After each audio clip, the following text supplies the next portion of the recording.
Bonjour à tous, jeudi 17 août 2023, bienvenue dans ce journal, voici les titres.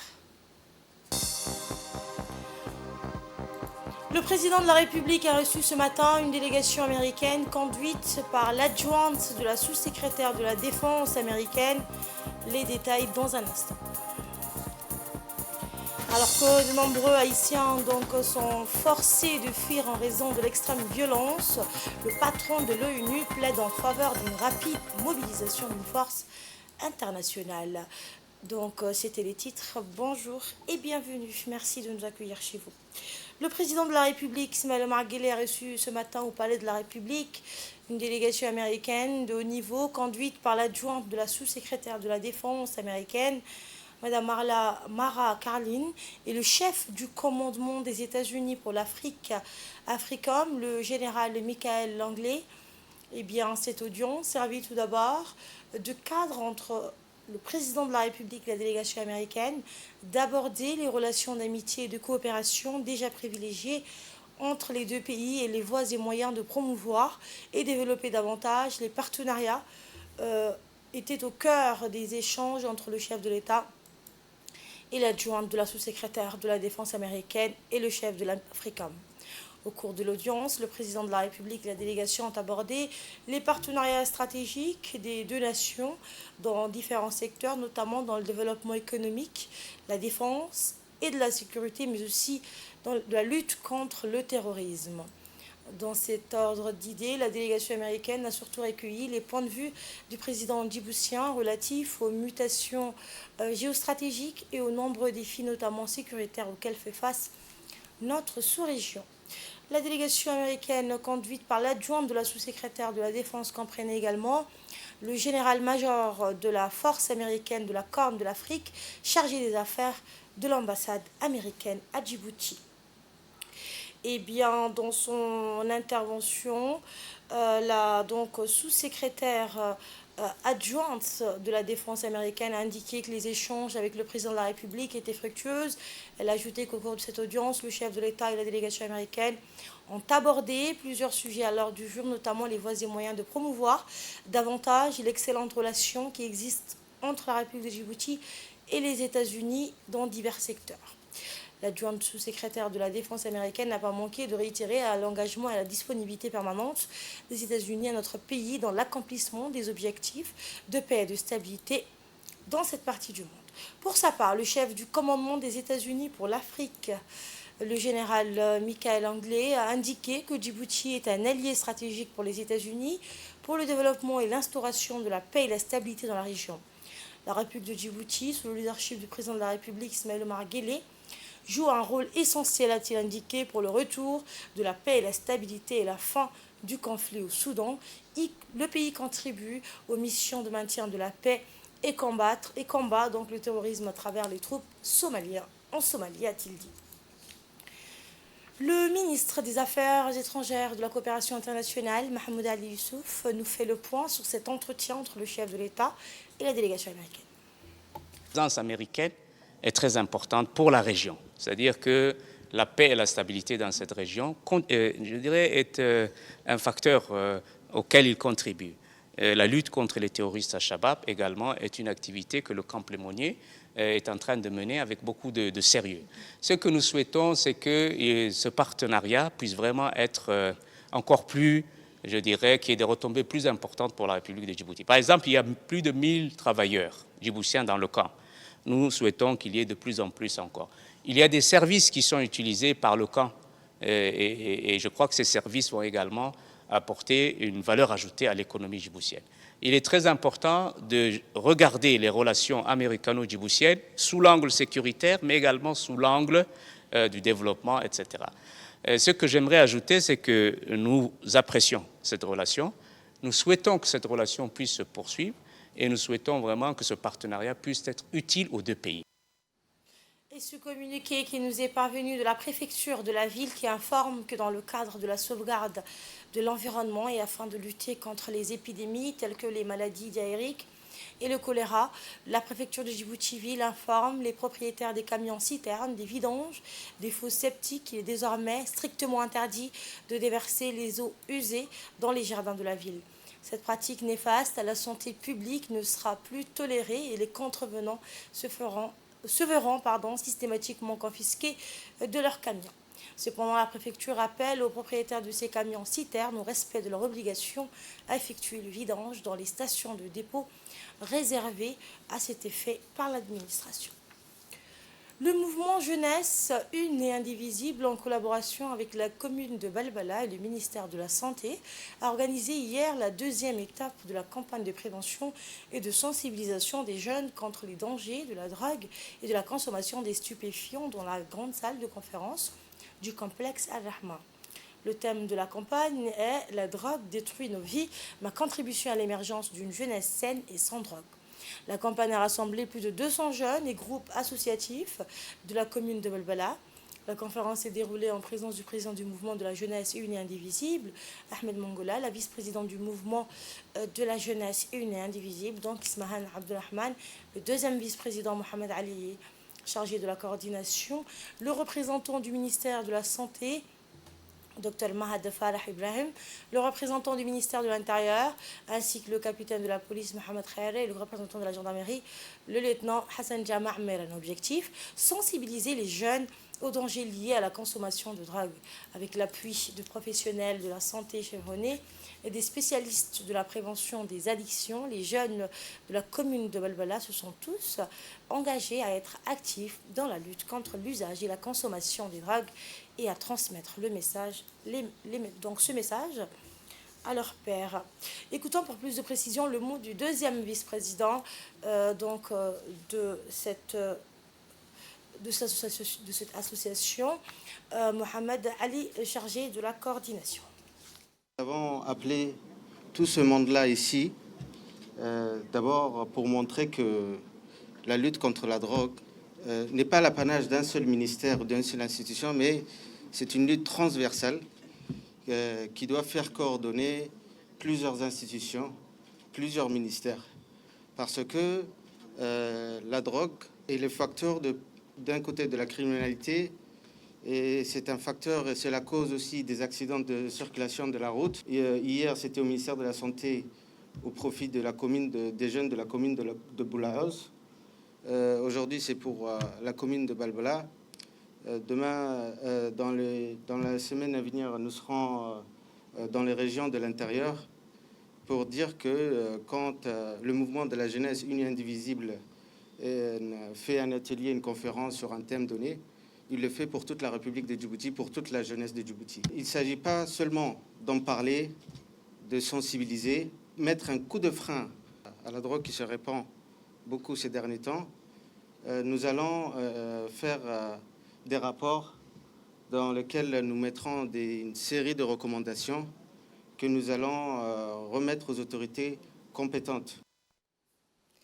Mission de contrôle du service de l'ANA Ali Sabié, une équipe de la brigade mobile du laboratoire national d'analyse alimentaire s'est rendue hier dans la région d'Ali Sabié dans le cadre de sa mission de contrôle sanitaire des denrées alimentaires commercialisées sur le territoire national. Dans le but de protéger la santé des consommateurs, l'équipe a été reçue au bureau de la préfecture par la préfète par intérim, Mme Saïda Wabri Assoué. À cette occasion, l'équipe de l'ANA, avec les éléments de la brigade de la gendarmerie d'Ali Sabié, ont effectué une inspection sanitaire des denrées alimentaires commercialisées dans les boutiques de la région. Au cours de cette inspection, une grande quantité de produits périmés, notamment des bonbons pour les enfants, du riz, des biscuits, etc., ont été saisis dans plusieurs grossistes de la région. Les inspecteurs de la brigade mobile n'ont pas manqué de prodiguer des conseils et des recommandations à l'endroit des commerçants de la place en matière de bonnes pratiques d'hygiène. Le service de l'ANA poursuit sa mission de contrôle et de surveillance des aliments dans la région d'Ali Sabié, notamment au niveau des autres lieux de commerce tels que les entrepôts, les restaurants et les hôtels.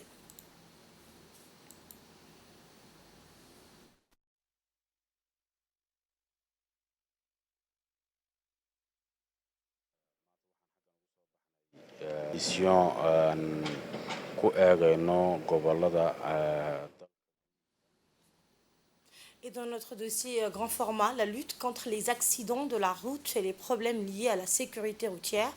nécessite une coopération accrue de l'ensemble des acteurs concernés. Le gouvernement djiboutien accorde une grande importance à cette question et contribue énormément à lutter pour réduire le nombre d'accidents, à sauver des vies et à promouvoir une culture de la sécurité routière dans tout le pays. La mise en œuvre des mesures préventives et répressives, ainsi que l'éducation et la sensibilisation du public sont essentielles pour atteindre ces objectifs. Voici un magazine réalisé par Mohamed Hamad. Un engagement ferme pour une sécurité routière renforcée. Suite à la réunion des ministres de l'Intérieur sur la sécurité routière, les autorités sur la question en charge de la sécurité routière sont en pied d'œuvre afin d'émettre des mesures efficaces pour protéger la vie des citoyens. Plusieurs facteurs sont responsables de la dégradation de la sécurité routière, à savoir le non-respect des codes de la route par les automobilistes et la mauvaise qualité de route. Des défis qui doivent retrouver des solutions rapides avec des contrôles réguliers pour le respect des codes de la route seraient les principaux axes routiers dans la capitale et à la sortie de l'agglomération, tout en engageant des efforts pour améliorer la qualité des voies de circulation. Concernant le transport et la dégradation de la route, l'ADR qui a pris part à cette réunion aux côtés des ministres des infrastructures et des équipements, conformément à ses prérogatives, ont réalisé des opérations de réhabilitation des réseaux routiers nationaux. Ces travaux de réhabilitation des routes urbaines présentent de nombreux avantages pour les citoyens, partant de là au développement économique du pays. En priorité, cela contribue à améliorer la sécurité routière en éliminant les défauts des surfaces tels que les nids de poules, autres obstacles qui peuvent entraver la circulation et même provoquer des accidents. C'est dans cette optique qu'une équipe de l'RTD est allée à la rencontre des équipes en charge des inspections routières de l'ADR.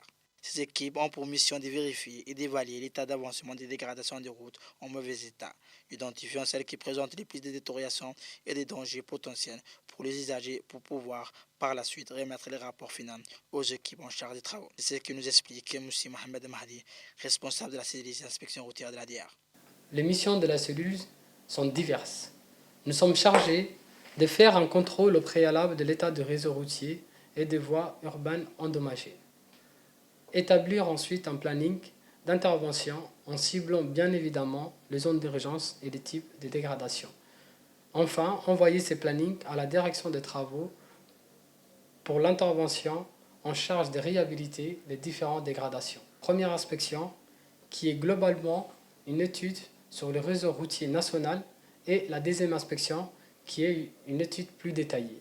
On est passé de 18% de surface recouverte, c'est-à-dire de surface en bon état, à 50% de surface recouverte. Nous pouvons voir l'amélioration du secteur routier. Avec l'illustration photographique d'avant-après, nous pouvons voir certaines voies qui ont été finalisées. Nous avons la voie Guélé-Bétel qui a été réhabilitée, ainsi la voie Cité-Boudrière et pour en finir la RN3.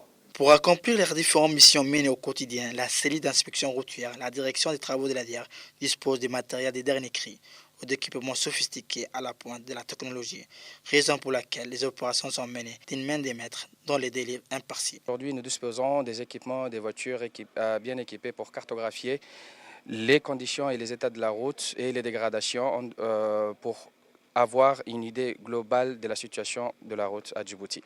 Comme vous pouvez le constater, nous utilisons une application sur l'appareil téléphonique juste ici qui mesure la sensibilité de la route et les dégâts en temps réel avec simultanément en utilisant l'appareil photo qui est accroché à la voiture pour filmer et prendre des photos tous les 2 secondes pour avoir l'état général de la route. Après les opérations d'inspection des artères réhabilitées, la direction technique des travaux entre en action. Tous les moyens roulants de l'ADR sont déployés pour les opérations de sillage, de compactage, de bouchage et de réparation des nids de poules, de traversées.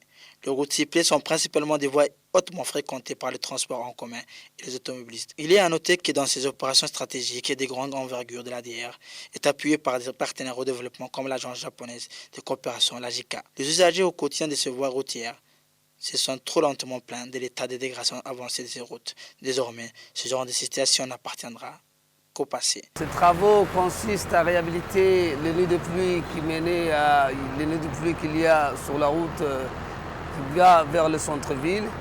Et là maintenant, les travaux avancent. Nous remercions l'ADR pour le travail, nous en tant que commune. Nous sommes fiers de collaborer avec l'ADR. L'autre défi à relever pour la sécurité routière dans notre pays, c'est le non-respect du code de la route par les usagers. Les accidents sont fréquents à cause de l'excès de vitesse, les dépassements, le non-respect de la signalisation et la surcharge, surtout pour les voitures qui sortent des Djibouti vers les régions. Les accidents de la route qui impliquent les gros camions sur les deux corridors sont aussi fréquents et on déplore de nombreuses victimes, surtout durant la nuit où la visibilité est réduite. Sur le non-respect de la code de route, la police nationale a mis des stratégies de contrôle et de sensibilisation sur les codes de route en vue d'éviter des accidents de la circulation. Plusieurs unités en charge des suivis et des contrôles de la sécurité routière sont à pied d'œuvre sur le terrain afin de vérifier le respect des faits tricolores, les excès de vitesse des automobilistes qui mettent en danger nos concitoyens est en ligne de cause les plus fréquents d'accidents. La sécurité routière est une préoccupation majeure à l'échelle mondiale, non seulement à Djibouti, mais à l'échelle mondiale. À titre d'exemple, chaque année, plus de 1,3 million de décès sur nos routes et plus de 50 millions de blessés par an. La réunion ministérielle qui s'est tenue il y a quelques jours, justement, avait pour but de renforcer ces mesures, parce que c'est un ensemble de mesures qui visent à préserver la sécurité des usagers de la route. Elle consistait à renforcer ces mesures et à revoir le code de la route. À Djibouti, aujourd'hui, nous avons plus de 6 000 véhicules par an qui sont mis en circulation. En 2022, on avait plus de 3 200 accidents.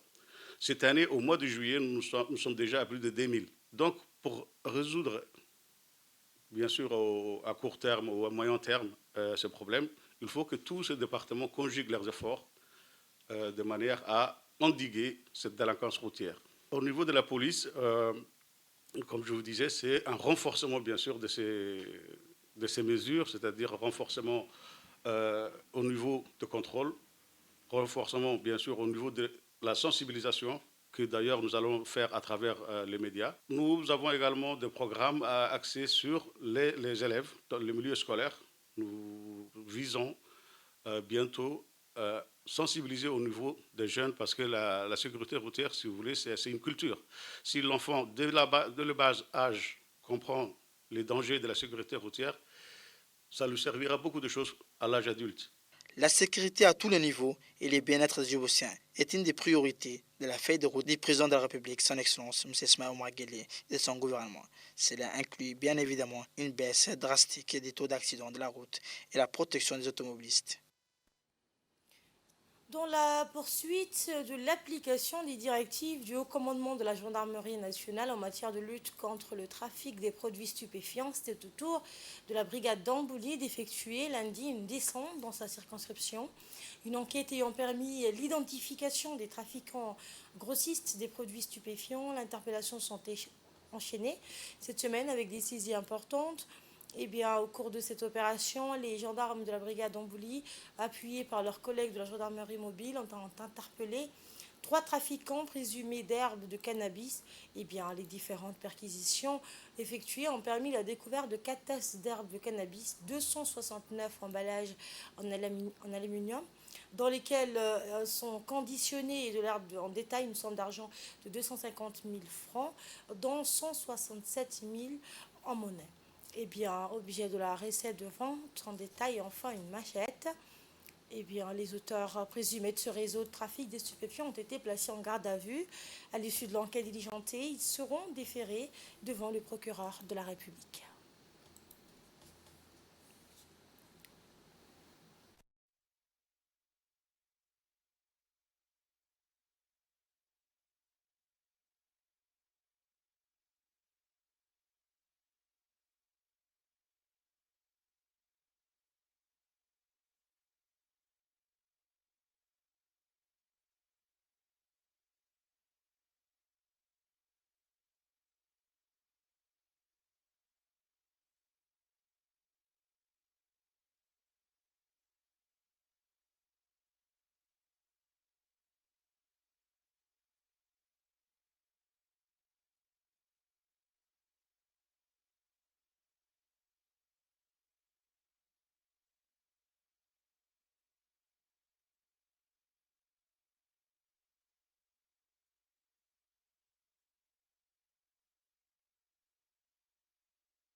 Le coup d'envoi de la 11e édition du tournoi interrégional d'amitié de Adaïlou a eu lieu hier.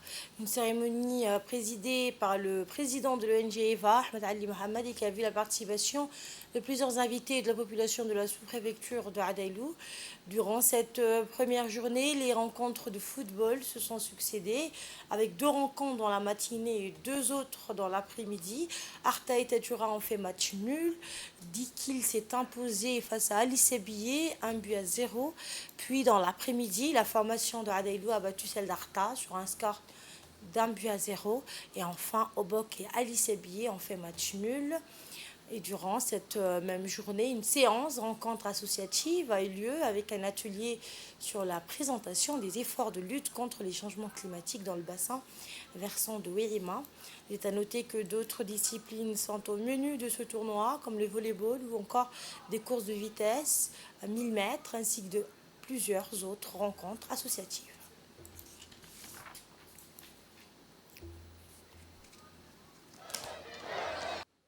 Et en marge du tournoi d'interrégional d'amitié, des rencontres associatives sont organisées à Adaïlou. Ces rencontres rassemblent sur place les leaders ou représentants de plusieurs dizaines d'associations issues de la capitale, des régions et des localités.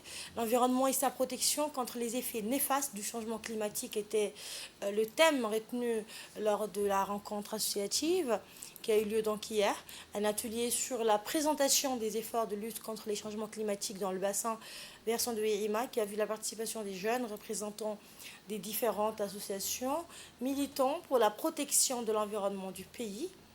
Eh bien, un expert en la matière, responsable de la commission changement climatique de l'ONG EVA, Selma Abdallah, a dispensé cette formation qui portait sur plusieurs thématiques. Opportunité de rencontrer d'autres jeunes qui sont vraiment motivés, des jeunes créatifs avec des idées innovantes, mais qui ne sont pas reconnus. Et c'est aussi une opportunité de sensibiliser, de vraiment faire ressentir l'urgence climatique. Et nous essayons donc de lutter contre les dégâts faits à l'environnement, nous essayons d'améliorer l'environnement. Nous essayons aussi de sensibiliser les jeunes, car les jeunes des villages autochtones, pour leur apprendre davantage et pour essayer de trouver des solutions avec eux pour pouvoir améliorer l'environnement de demain pour nous déjà et pour les personnes à venir. Merci. Non, c'est juste que je m'étais en préparé en Somalie, du coup. Tu sais quoi dire en français? Oui. Tu te casses pas la tête à trouver des mots. Ok. Je me présente, je m'appelle Omalkar Mustafa Almi. Je fais partie des jeunes du comité Action Climat qui font du bénévolat pour l'environnement grâce au partenariat qu'on fait avec l'UNICEF et le ministère du ministère de l'Environnement et du Développement durable. Et c'est une très belle expérience de faire partie de cet événement interrégional. C'est une très bonne occasion d'apprendre plus sur l'environnement, ce qui est beaucoup nouveau pour nous, mais aussi ça nous motive à plus trouver des idées concrètes qu'on pourra faire. En tout cas, juste pour dire qu'il faut que tout le monde soit soudé et que tout le monde s'y applique pour l'environnement.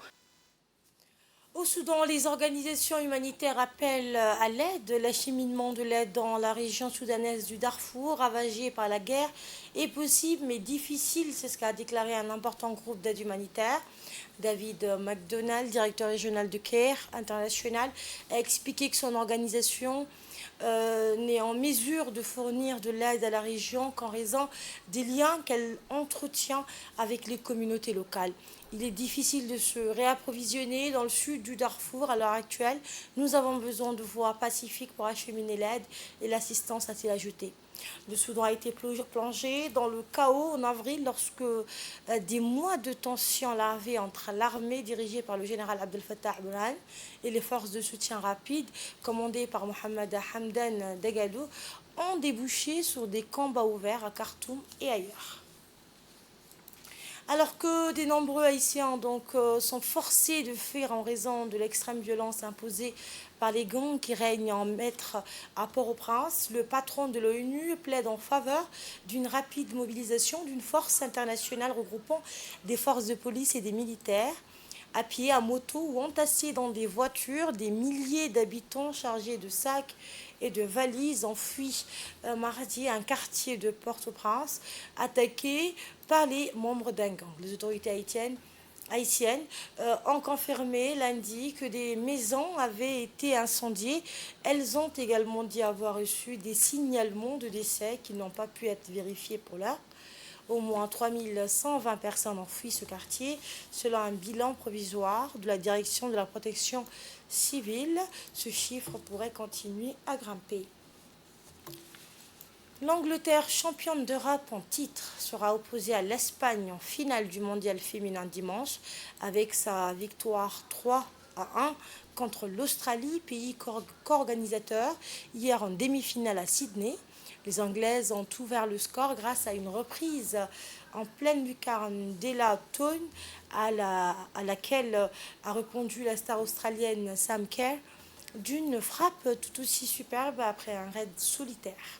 Les Anglaises championnes d'Europe en titre se sont qualifiées donc pour la première finale de Coupe du Monde de leur histoire contre l'Espagne. Et c'est la fin de ce journal. Merci de l'avoir suivi. Prochain rendez-vous de l'information à 22h. Agréable week-end à toutes et à tous.